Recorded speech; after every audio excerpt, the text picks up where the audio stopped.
दिल्ली में paper leak विवाद और छात्र आंदोलन की तपिश अभी पूरी तरह शांत भी नहीं हुई थी कि अब आरक्षण का मुद्दा सियासत के केंद्र में आ गया है। दिल्ली से लेकर लखनऊ तक आरक्षण को लेकर प्रदर्शन हो रहे हैं और अब इसकी गूंज सीधे राजनीतिक गलियारों तक पहुंच गई है।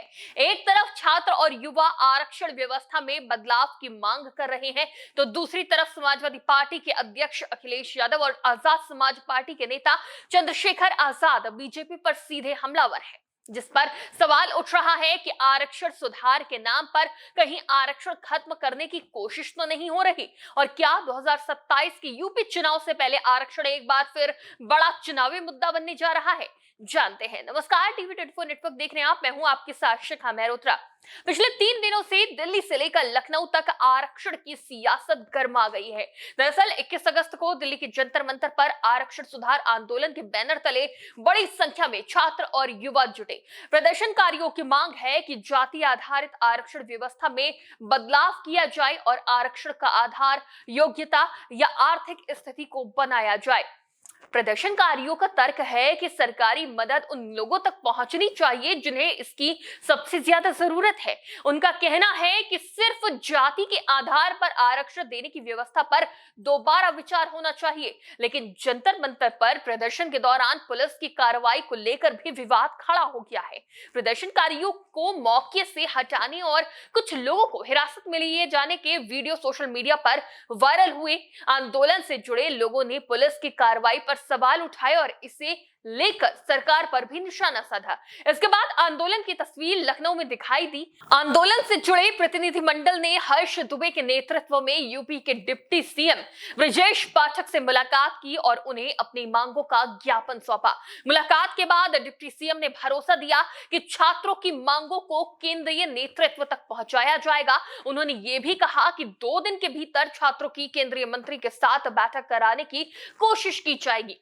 यानी जंतर मंतर से उठी आवाज अब सरकार के स्तर पर बातचीत की टेबल तक पहुंचती दिखाई दे रही है। लेकिन जैसे ही बातचीत आगे बढ़ती नजर आई, विपक्ष ने इस मुद्दे को हाथों हाथ ले लिया। समाजवादी पार्टी प्रमुख अखिलेश यादव ने आरक्षण सुधार की मांग को लेकर बीजेपी पर बड़ा हमला बोला।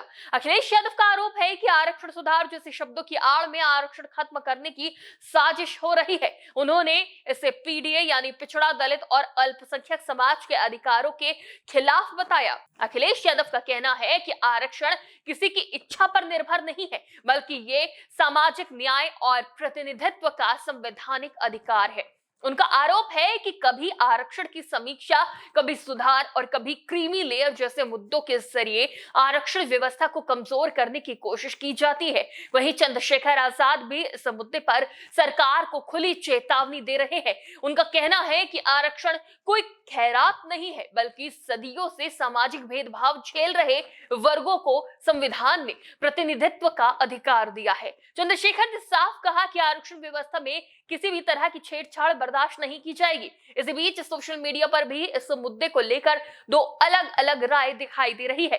एक तरफ वो लोग हैं जो आरक्षण के मौजूदा स्वरूप में बदलाव की मांग को सही बताते हैं, दूसरी तरफ वो लोग जो इसे आरक्षण खत्म करने की कोशिश बताते हुए इसका विरोध कर रहे हैं। लेकिन एक बात साफ है कि आरक्षण एक बार फिर बड़ा राजनीतिक मुद्दा बन चुका है। दरअसल 2024 के लोकसभा चुनाव में भी संविधान और आरक्षण का मुद्दा बीजेपी के खिलाफ विपक्ष का बड़ा हथियार बना था। विपक्ष ने आरोप लगाया था कि बीजेपी 400 पार के बहाने संविधान बदलना और आरक्षण खत्म करना चाहती है। इस नैरेटिव का असर चुनाव में देखने को मिला। उत्तर प्रदेश में बीजेपी को 33 सीटें मिली, तो वहीं समाजवादी पार्टी 37 सीटों के साथ सबसे बड़ी पार्टी बनकर उभरी। अब 2027 का विधानसभा चुनाव सामने है और आरक्षण का मुद्दा फिर से गरमाने लगा है, जिसके बाद से सवाल उठ रहा है कि क्या आरक्षण की ये सियासी आग 2027 तक और भड़केगी? क्या बीजेपी के लिए ये मुद्दा चुनौती बन सकता है? और क्या विपक्ष एक बार फिर आरक्षण और संविधान को चुनावी मुद्दा बनाकर पीडीए वोट बैंक को अपने पक्ष में करने की कोशिश करेगा? फिलहाल आप इस पूरे मुद्दे को कैसे देखते हैं? क्या आरक्षण में सुधार जरूरी है या मौजूदा व्यवस्था को छेड़ना सामाजिक न्याय के खिलाफ होगा? आपकी राय कमेंट बॉक्स में जरूर दें। फिलहाल के लिए इतना ही। देखते रहिए टीवी 24 नेटवर्क।